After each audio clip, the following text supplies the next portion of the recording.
காய் சமந்தா தான் வீட்டில் கஞ்சின மாதிரி அவ்வளோ கஷ்டப்பட்டோம். அதனால சின்ன பசங்களும் ஒரு சட்ட துணிமணி எடுக்கணும், நல்ல சட்டை போடலாம் அப்படின்ட்டு அந்த பசங்களும் வருவாங்க. வாழ்க்கையை ஓட்டுவதற்காக வாழைத்தார் சுமக்கச் சென்று 19 பேர் மரணித்த விபத்தில் சிக்கி உயிர் பிழைத்தவர்தான் இந்த செந்தூர பாண்டியன். தூத்துக்குடி மாவட்டத்தில் வாழைத்தார் ஏற்றிச் சென்ற லாரியில் பயணித்த 19 பேர் விபத்தில் சிக்கி உயிரிழந்த சம்பவத்தை வைத்து வாழை எனும் படத்தை இயக்கி வெளியிட்டுள்ளார் இயக்குனர் மாரி செல்வராஜ்.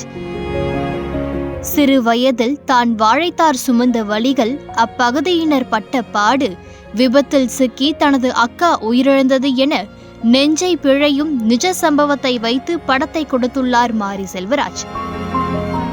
இந்த படத்தின் வெளியீட்டை தொடர்ந்து 1999 ஆண்டு பிப்ரவரி மாதம் நடைபெற்ற அந்த விபத்து குறித்து வெளியுலகத்திற்கு தெரிய வந்துள்ளது. நடந்ததை சுருக்கமாக பார்க்க வேண்டுமானால், தூத்துக்குடி மாவட்டத்தைச் சேர்ந்த புளியங்குளம், நாட்டார்குளத்தைச் சேர்ந்தவர்கள் வாழ்வாதாரத்திற்காக வாழைத்தாரை சுமக்கும் வேலைக்கு சென்று வந்துள்ளனர். வாழைத்தோப்பில் இருந்து வாழைத்தார்களை சுமந்து வந்து லாரியில் ஏற்றினால் ஒரு தாருக்கு 1 ரூபாய் என்ற வீதத்தில் கூலி தரப்பட்டுள்ளது. வாழ்க்கையை ஓட்ட வேண்டுமே என்று வாழைத்தாரை சுமந்துள்ளனர் அப்பகுதியினர். இவ்வாறு இருக்க, ஒரு நாள் வேலைக்கு சென்றவர்களை அழைத்துச் செல்லும் வேன் வராததால் இரவு 9 மணி வரைக்கும் காத்திருந்த பிறகு வாழைத்தாரை ஏற்றிய லாரி மீதே ஏறி பயணித்துள்ளனர். தொடர்ந்து இரவு 10 மணி அளவில் குளத்தங்கரை பகுதியில் சென்ற லாரி கவிழ்ந்து விபத்தில் சிக்கியுள்ளது. இதில் புளியங்குளத்தை சேர்ந்த 15 பேரும், நாட்டார்குளத்தைச் சேர்ந்த 4 பேரும் என 19 பேர் மரணித்துள்ளனர். ஒரு சிலர் படுகாயங்களுடன் மீட்கப்பட்டுள்ளனர். அப்படி இந்த விபத்தில் சிக்கி உயிர் பிழைத்தவர்தான் இப்போது நீங்கள் பார்த்து கொண்டிருக்கும் செந்தூர பாண்டியன்.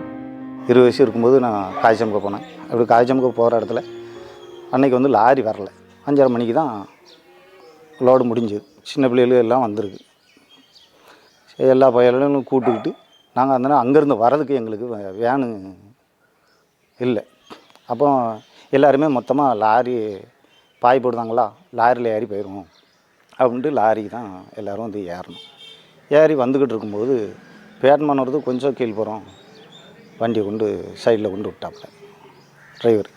விட்ட உடனே வண்டி சாய போகுது. அப்போ நான் பிரேக் அடித்த அடியில் எல்லாருமே ஒன்றுக்கு மேலே ஒன்று கிடக்கும். அப்போ நான் பொட்டு பிள்ளைகள் மேலே விழுந்துட்டோமே அப்படின்ட்டு நான் எந்திரிச்சு சைடில் பார்க்க, சைடில் ஒரு பக்கம் இறங்கிட்டு ஒரு பக்கம் இந்த சைடு டயர் தூக்குது. அப்போ வண்டி சாயலாக போகுது. இந்த ஒரு வார்த்தை மட்டும் தான் சொல்ல முடிஞ்சது. நான் அந்தானே பின்னாடி தான் இருக்கேன். பின்னாடி இருந்து அந்தானே கீழே நேராக கீழே குதித்து வயக்கில் தான் குதிக்கேன். வயக்கில் குதித்து பின்னாடி போயிட்டேன். முன்னாடி போனோம்னா நானும் மாட்டியிருப்பேன். பின்னாடி போனோம்னாக்கில் தப்பிச்சுக்கிட்டேன். ஓடி போய் கீழே உட்கார்ந்தேன். சலக்குன்னுட்டு என் மோரையில் அடிக்கி புரட்டுன உடனே ஆளுகளை பூரா கீழே சாய்ச்சி போட்டு எல்லாருமே கீழே விழுந்து கிடக்காங்க. 2வது பிறல் விட்டும்போது அப்படியே போட்டு அமிக்கிட்டு ஆளுகள். அன்றைய நாள் விபத்து குறித்தும் வாழைத்தார் சுமந்த வழிகளையும் நம்முடன் பகிர்ந்து கொண்ட அவர், அப்போது எனக்கு 20 வயது இருக்கும். அந்த நேரத்தில் காய் சுமந்தால்தான் வீட்டில் கஞ்சி என்று வாழைத்தாரை சுமந்தோம். இந்த விபத்து நடந்து சில நாட்களுக்கு அந்த சம்பவத்திலிருந்து என்னால் வெளிவரவே முடியவில்லை என்று கூறியுள்ளார். காய் சமந்தா தான் வீட்டில் கஞ்சின மாதிரி அவ்வளோ கஷ்டப்பட்டோம். அதனால சின்ன பசங்களும் ஒரு சட்ட துணிமணி எடுக்கணும், நல்ல சட்டை போடலாம் அப்படின்ட்டு அந்த பசங்களும் வருவாங்க. நாங்களும் சரி அவனை கூப்பிட்டு போகக்கூடாது அப்படின்லாம் நினைக்க மாட்டோம். வாப்பா ஒரு தரட்டும் சின்ன தர பார்த்து தூக்கி விடணும் அப்படின்ட்டு தான் கூப்பிட்டு போவோம். அது கூப்பிட்டு போய் எல்லாம் இது பண்ணோம். ஆனால் அவங்க 15 பேரும் மாட்டிக்கிட்டாங்க.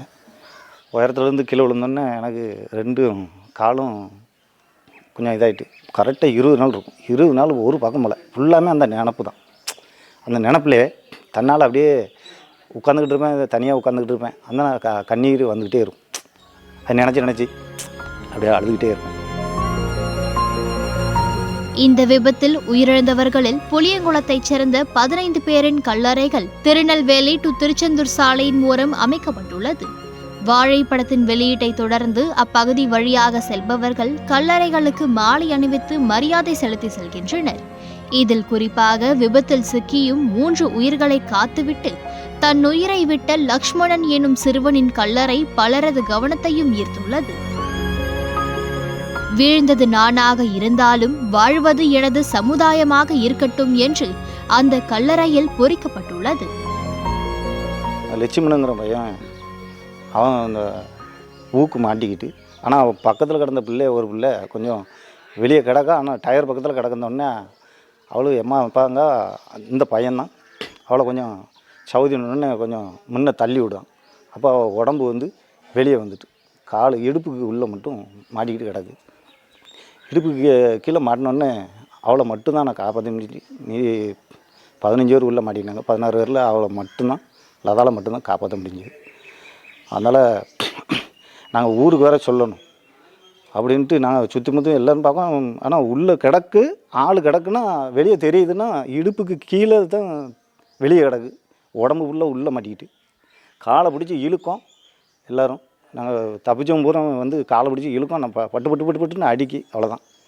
அதுக்கு முறை இறந்தது. அதானே பார்த்துட்டு அழுதுகிட்டு தான் அந்த குப்பாடு போட்டோம்.